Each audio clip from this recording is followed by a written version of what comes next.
بەڕاستی ئەمە جێگای ئەسەفە کە ئێمە لە سەردەمی عەولەما بژین، چەند خەڵکانێک گەبن تا ئێستش بە بیرێکی کۆن بە بیرێکی تەسکەوە بیر دەکەنەوە لەم شارە. ئەم شارە زۆر هیلاکە، ئەم شارە ماندوو بووە، تەسحیەی زۆر داوە. بەڕاستی من لێرەوە داوا دەکەم لەو دایک و باوکانە ئاگایان لە مناڵەکانیان بێ، چونکە گەنج ئەمڕۆ ئەبێ زۆر ئاگال لێ بێ. گەنجێکیەتە ئەم باخچەیە دائەنیشێ، جاری وا هەیە گوڵە بە ڕۆژە ئەخوا ناوچی منەکە پیزەکە بڕوات هەبێ دارەکانە شکێننەوە، شتی خراپەکەن. ئێستا بۆ نمونە ڕسمی عادلە خانم، یعنی هەیکلێکی وا عادلە خانم کەسایەتیەکی ناو شاری هەڵەبجە کە مێژوویەکی تایبەتی خۆی هەیە و کە لە سەردەمانی خۆی توانیویەتی خزمەتی ئەم شارە بکات.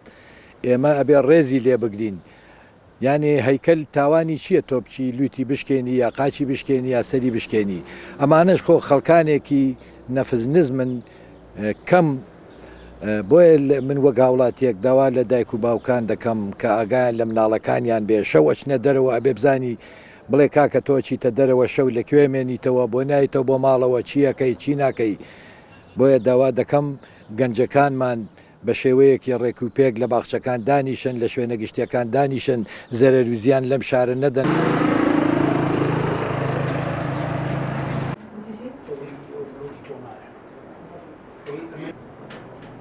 هەر پێکەرێک سمبولێک و ڕەمزێکی خۆیەتی مێژوویەکی هەیە، هەرچ پێکەرێک دروست دەکرێت لە هەر شوێنێکا بە دیارە پێکەری عادلەخان لە ناو باخی گشتیە. بخۆتان ئەزانن ئێمە ناکرێت سەرجەم پێکەرەکان هەر پێکەرێک و چاودێرێکی بۆ دابنێن یاخۆ کەسێک بکەین بە چاودێریکردنی بۆ ئەوی کە هیچی لێ نەکەن بەداخەوە. جاری وا هەیە لە شەوایە لەو ناوەختانە ڕاستە ئێمە باخی گشتیمان چاودێری هەیە، بەڵام باخی گشتی گەورەیە، خۆ ناکرێت تۆ هەموو سوچەکانی ئەو شوێنانە چاودێرێکی لێبێت. بۆیە لە زۆر حاڵەتە هەڵەستن هەنێک لەو گەنجانە بەداخەوە بە تایبەتی مێرد منداڵەکان فامێکی تەواویان نییە بۆ ژیان، یا ئەتوانم بڵێن بە شێوەیەکی باش پەروەردە نەکراون. کاتێکە ئێنە دەرەوە لە ماڵەوە بەرە بنە ئەو دار و درەختانە، بەرە بنە پەیکەرەکان بە هەر جۆرە لە جۆرەکان. بەڵام دیارە ئەوەش بەو شێوەیە بۆکە بەشێکی کەمی لە پەیکەرەکەی عادلە خانم شکێنراوە. ئێمە پەیکەرسازێکی بەڕێز کاک فواتمان ئاگادار کردووە کە لە مەجالێکا بێ سەردانی بکات و چاکی بکاتەوە. خانم و لەگەڵ خاتو دانیال میتەران کە ئەویش بەدایکی کوردان ناسراوە، یەکێک بۆ لەوانەیە کە لە کاتی کۆڕەوەکەیە زۆر هاوخەمی گەلی کورد بووە، بۆ خۆی بە شخصی خۆی هاتووەتە سنوورەکان، بە شخصی خۆی لە دوای گەڕانەوەی ژیان بۆ هەڵەبجە سەردانی هەڵەبجەی کردووە. بۆی ئێمەش لەسەر تەڵەبی بەندە وەکو سەرۆکی شارەوانی و چالاکەوانی بواری ژنان هەستاوین بە دروستکردنی ئەو پێکەرە. بەداخەوە پێکەرەکەی دانیال میتەرانیش بە هەمان شێوە جارێک هەر شکێنرا بە تەواوەتی. بۆیە من وەکو ژن پێکەرەکەی دانیال میتەرانم لە ناو باخچەی شارەوانیە داناوە بۆی بەدەربێت لەوانەی کە ئەیانوێت پەیکەر تێک بدەن.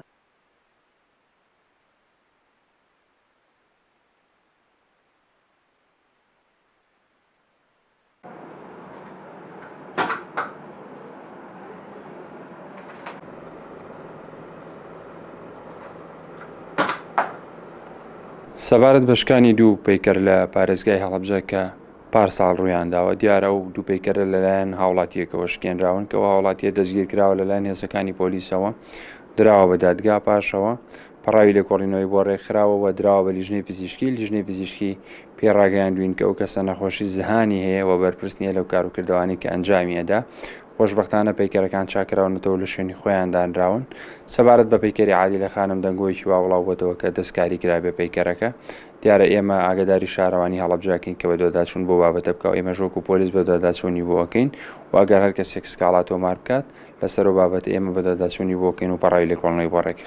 یان پەیکەری مامۆسای نەناسراو بوو، ئەوی تریشان پەیکەری وەسە ئەنوەر بوو کە پارساڵ شکێنرا، دەستگیر کراوە، پاشان ئازاد کراوە و تا دۆر بڕیاری داوە کە لە نەخۆشخانەی دەرونی دابنرێت.